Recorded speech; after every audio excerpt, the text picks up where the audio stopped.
18, 19 en 20 jaar binnen ze nog maar. De nieuwe uitbaters van Dwarpshuis in de Mande in Tietjerk. Zussen Kim en Lian en haar vriendin Marieke bestieren zo'n deze weken de snackbar en kroeg in het Dwarpshuis.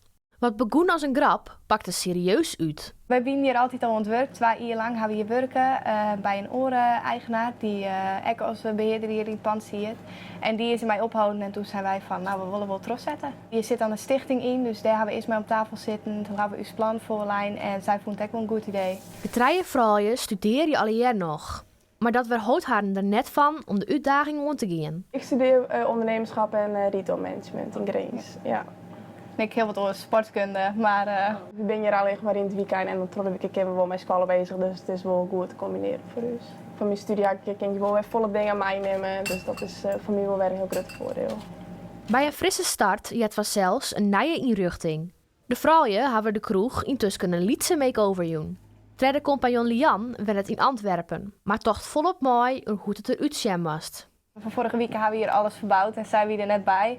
Maar je moet wel wat lezen van wat vind je mooi. En, dus soms facetimen we even en dan laten we alles zien. En dan kan zij er ook wat een mening over gaan. En we hebben wel meerdere kringloopwinkels aan om wat leuk spul op te zieken en om het wat om te klaaien. Eigenlijk gewoon van alles wat.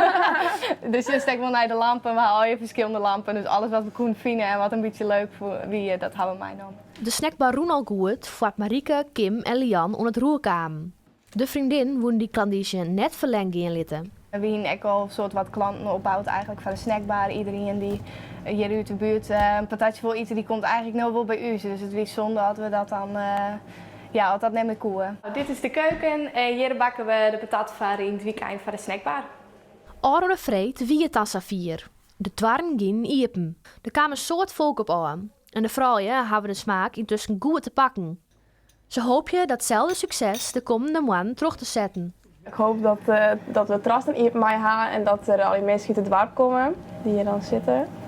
Ja. Dat zou wel heel mooi wezen. En dat we wat feestjes misschien in de grote zaal of hier in de bar kunnen houden. En dat er wat soort mensen op komen.